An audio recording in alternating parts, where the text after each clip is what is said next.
Following about 15 months of immeasurable suffering, Gazans experienced today their first indiscriminate bombing-free hours. Egypt, as part of its inalienable role, sees through the first phase of the ceasefire agreement in Gaza. To Gazans, a sigh of relief has never been so elusive, but it is now a reality, though not so fragile. With aid trucks flowing in from Egypt and prisoner and captive exchange measures are underway, it is a time for once unattainable hopes to be fulfilled. Welcome to our special coverage on Qnews for a minute-by-minute update on the Gaza truce. The ceasefire and detainee exchange agreement for Gaza has begun, with the first phase set to last 42 days. The truce was scheduled to take effect at 8:30 a.m. Gaza local time, but was delayed as Israel awaited the list of 3 detainees' names. Hamas affirmed its commitment to the agreement, attributing the delay to technical issues on the ground. The spokesperson for the Israeli army has announced that the 3 detainees will undergo an initial medical evaluation upon their arrival in Israel. He stated that a special unit of the Israeli army, along with a force from Shin Bet, accompanied the 3 returning detainees to Israeli territory, where they will undergo the initial medical evaluation. An Egyptian source has stated that the process of handing over the Israeli detainees in Gaza begins. I repeat that an Egyptian source has stated that the process of handing over 3 Israeli detainees in Gaza begins. Al-Qahira News reported correspondent on the Egyptian side of Rafah that has reported that 20 fuel trucks entered Gaza from Egypt.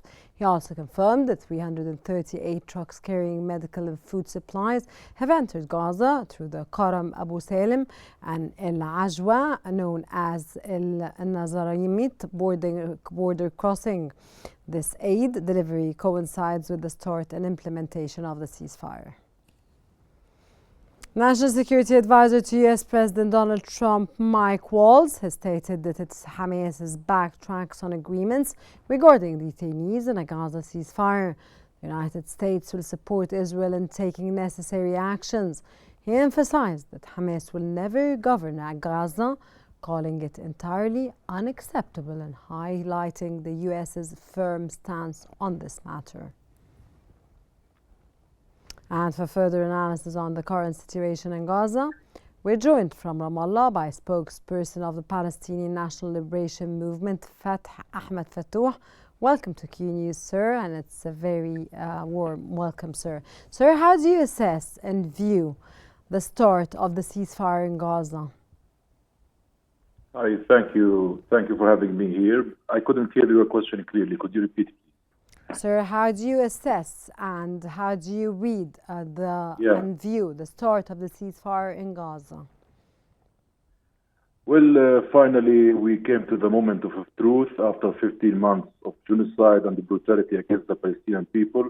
We see that ceasefire truce is a little bit weak. It does not fulfill the Palestinian political aims and goals, and it is not, guaranteed to continue, especially with Netanyahu cabinet and the ministers. Sir, you said you see it as weak? Sorry? You said you see it as weak? Yeah, we see it as a weak agreement. It says it does not have many guarantees to force Israel not to continue its wars. We only can rely on the mediators to force and fulfill Israel's commitment.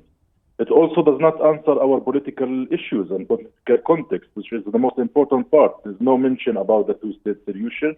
There is no mention of the Palestinian right to return refugees and the independent Palestinian state.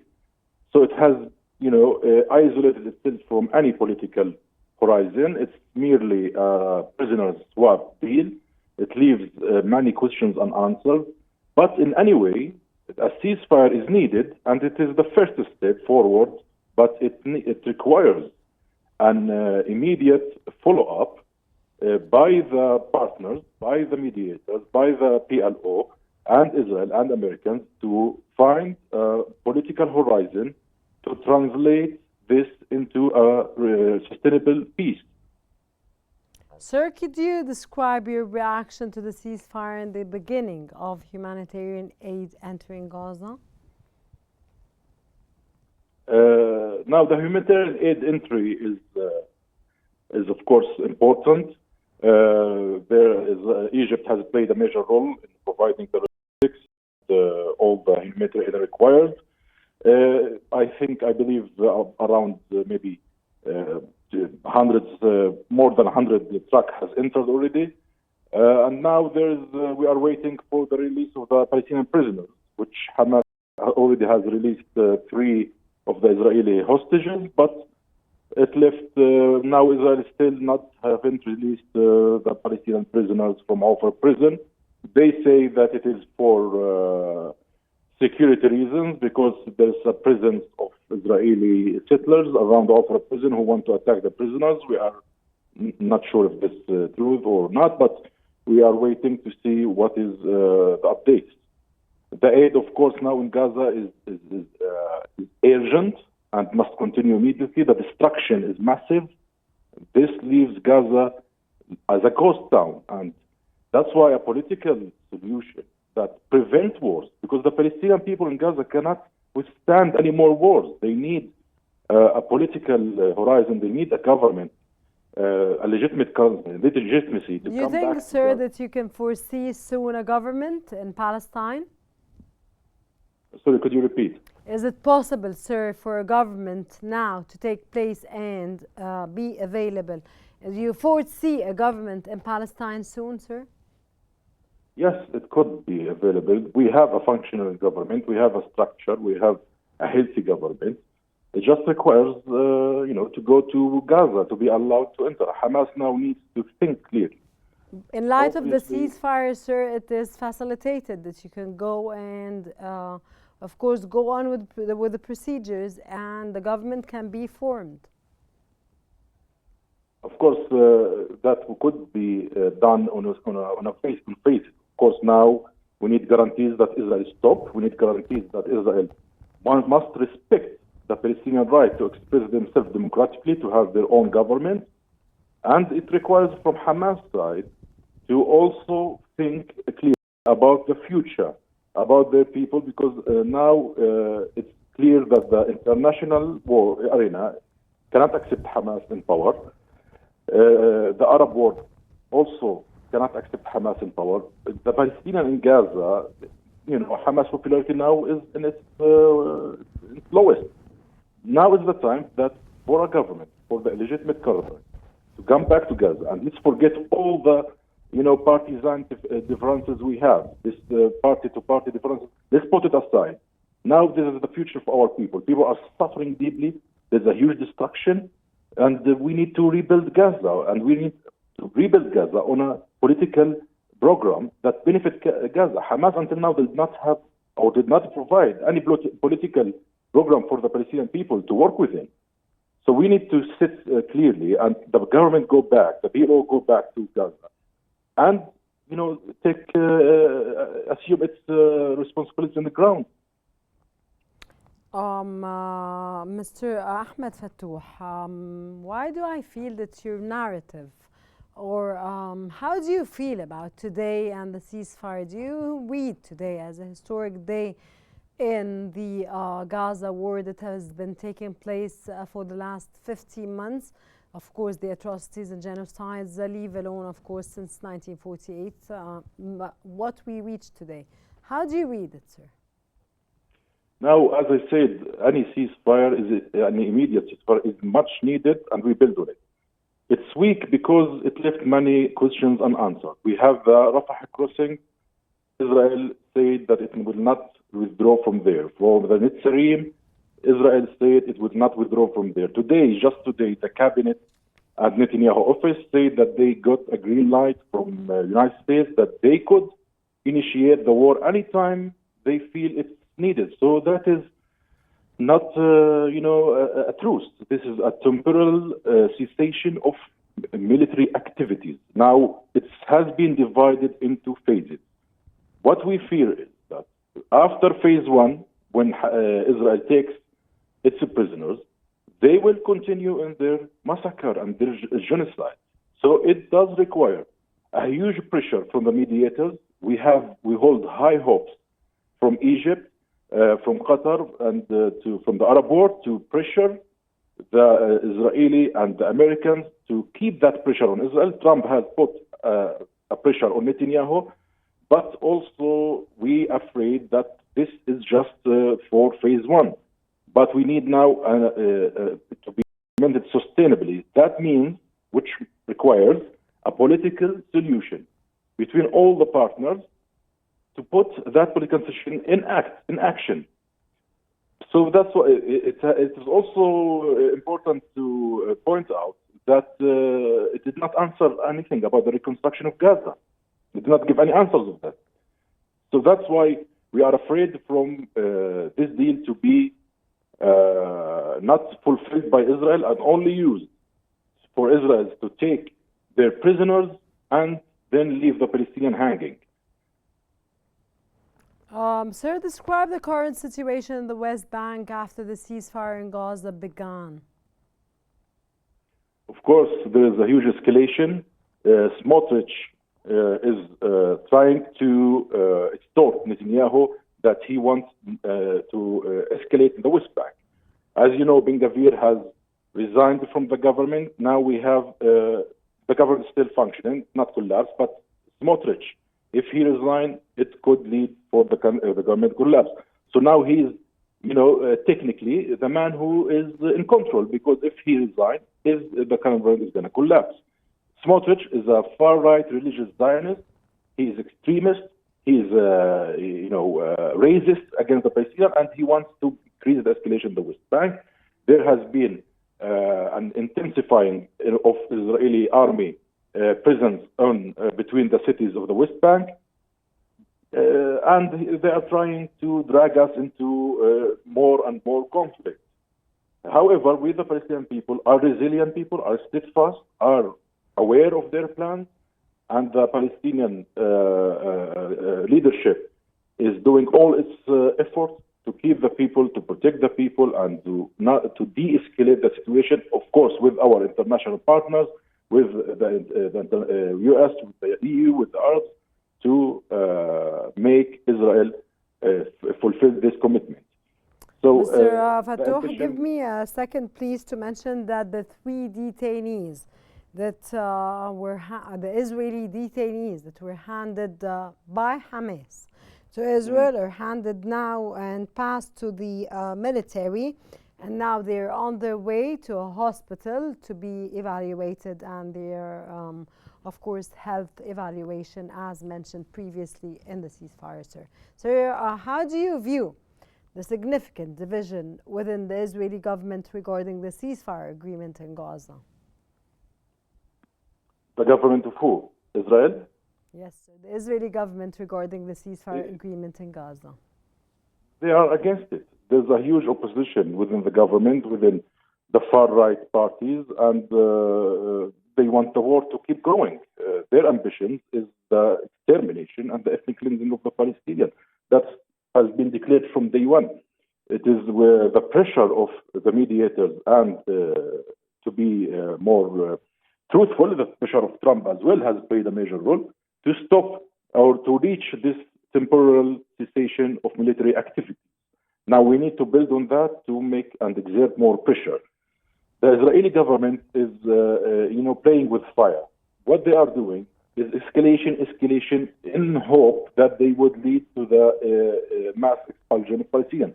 That will, bring the whole Middle East into conflict. That is not, a wise people thinking. This is a far-right fascist way of thinking. If they would remove the Palestinians from their land, that means that we went to square one. In 1965, our revolution started from refugee camps to return to Palestine. Now they will bring us back to 1965. And that is not the benefit of anyone, not the Europeans, not the Americans, not the Arabs, not anyone. Mr. Fattouh, I don't mean here to interrupt you, or of course, I just want to mention that you were mentioning Smotrich, sir, who was threatening to resign if this ceasefire goes on, whereas Ben Gvir resigned and Smotrich did not resign. And this is part of the division within the Israeli government, sir. How do you read this? Smotrich is interested in entering or invading West Bank or escalating in West Bank. And also, he said that he will not resign unless Netanyahu does not re-evoke the war in phase 2. So he's exerting his extortion against Netanyahu to continue and prolong the war. So we have to wait and see. Where are we going from here? The pressure, the world's pressure is of utmost importance. Pressure on Israeli Prime Minister Benjamin Netanyahu, sir? Sorry?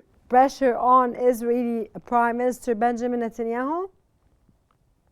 You mean Smotrich is pressuring Netanyahu? No, sir. You were mentioning that you're waiting to see the pressure. So I was asking you, the pressure on Israeli Prime Minister Benjamin Netanyahu or other sources? In all parts. Because Smotrich is playing a role that is escalating the war, that wants to bring the whole area into war. He wants Netanyahu to to prolong the war, to re-evoke the war. In the second phase, that's clearly what he said. This is not, prediction or assumption. He said it literally, just I think today morning or yesterday. And he also said requested the escalation in the West Bank and the annexation of the West Bank. So what Smotrich is saying is an endless war, because that means if there is annexation, if there is a continuous war in Gaza, that means the whole eruption of Gaza and a whole escalation in the Middle East. Mr. Ahmed Fattouh, as a Palestinian, could you please describe the celebrations in the West Bank after the ceasefire agreement in Gaza came into effect? All the misery, the agony, the pain that our people felt. Of course, sir. In the month of Gaza is painful for us all. But we are happy for the cessation of the war. We are happy to see them that finally they could move. They move in the streets. They stopped hearing this war planes in the sky. They can eat, sir. They can drink. They could drink. They could eat. They could sleep peacefully. And we are happy that our prisoners is going to be released. We are happy that our people is finally seeing a little bit hope in this dark reality. Most of the prisoners are going out today. Mostly are from Fatah party. Of course, we love all our prisoners from all parties. So now we also, as a Fatah, are happy to meet our brothers, our cadres who have been arrested for a long time. There are many children and women who will be released from this dungeons of this brutal, inhumane occupation that imprison children, that imprison women. By the way, most of them are imprisoned in illegal detention, without trial, without court. Children in prison, we are talking 2025. Children living in prison without a trial. In what world is this acceptable? Sir, it's worth to mention, of course, that there were 15 months of agony and of pain and, of course, of atrocities and genocides.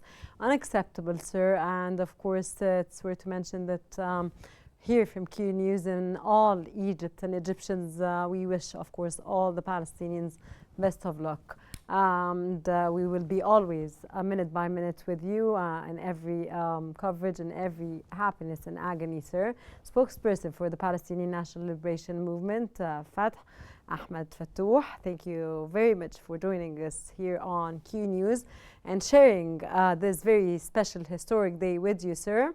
Of course, it's our utmost pleasure, sir. Over the last 15 months, long negotiations, regional and international involvement has been crucial. It is hoped that no domestic political unrest in Israel would reverse the long-awaited course of relief. Relentlessly and resolutely, Egypt has been advocating humane, legally valid solutions for the Palestinians and the captives on both sides. Egypt's role in the region is proven inalienable and irreplaceable. Thanks to Egyptian efforts, as well as other parties, prisoners and detainees to exchange should be by far meet a better fate than 36 Palestinian captives who lost their lives in Israeli prisons over the full-scale Israeli invasion of Gaza. The war on Gaza has had regional and international ramifications, from political and legal conflicts, judicial referrals and warrants, to heavy economic tolls. The next day in Gaza remains unclear, considering the underlying facts, troubling as they are beyond description. Being the leading voice for peace in the region, Egypt has managed to pull off a deal that serves the best humanitarian interests of all the parties concerned. From silencing the guns initiative in Africa to the ceasefire agreement taking effect today, historic stands remain in favor of those who believe in peace the most. In that,